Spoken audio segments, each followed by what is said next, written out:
Bismillahirrahmanirrahim. Assalamualaikum warahmatullahi wabarakatuh. Perkenalkan, nama saya Rizal Omar dari Prodi Ilmu Komunikasi Universitas Islam 45 Bekasi. Saya di sini akan menjelaskan hukum-hukum silogisme kategorik. Pertama, apabila dalam satu premis partikular, kesimpulan harus partikular juga.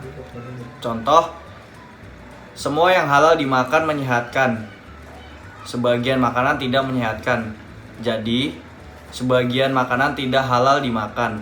Kesimpulannya, tidak boleh semua makanan tidak halal dimakan. Yang kedua, apabila salah satu premis negatif, kesimpulannya harus negatif juga. Contoh, semua korupsi tidak disenangi. Sebagian pejabat itu korupsi, jadi sebagian pejabat tidak disenangi. Kesimpulan, tidak boleh sebagian pejabat disenangi. Nah, yang ketiga, dari dua premis yang sama-sama partikular tidak sah diambil kesimpulan. Contoh, beberapa politikus tidak jujur, banyak cendekiawan adalah politikus, jadi banyak cendekiawan tidak jujur. Kesimpulannya, yang diturunkan dari premis partikular tidak pernah menghasilkan kebenaran yang pasti. Hukum-hukum silogisme kategorik yang keempat. Dari dua premis yang sama-sama negatif, tidak menghasilkan kesimpulan apapun, karena tidak ada mata rantai yang menghubungkan kedua posisi premisnya. Kesimpulannya dapat diambil bila sedikitnya salah satu premisnya positif. Kesimpulannya yang ditarik dari dua premis negatif adalah tidak sah.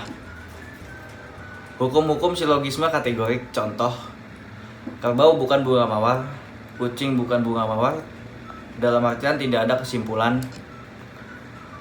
Hukum-hukum silogisme kategorik yang kelima. Paling tidak salah satu term penengahnya tidak tertebar atau mencakup. Dari dua premis yang term penengahnya tidak bertebar akan menghasilkan kesimpulan yang salah, seperti semua ikan berdarah dingin, binatang ini berdarah dingin, jadi binatang ini adalah ikan.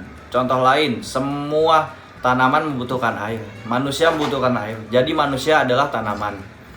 Hukum-hukum silogisme kategori ke-6. Term predikat dalam kesimpulan harus konsisten dengan term predikat yang ada di premisnya.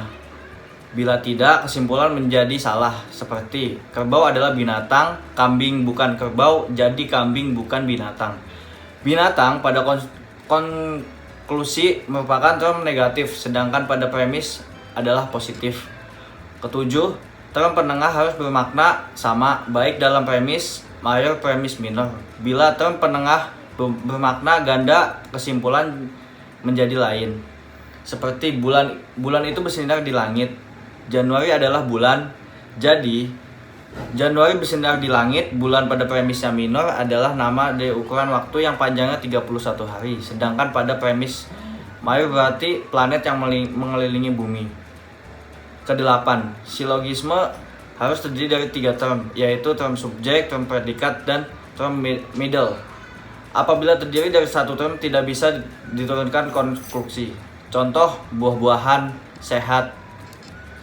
Ya, sekian penjelasan hukum-hukum silogisme kategori yang bisa saya jelaskan.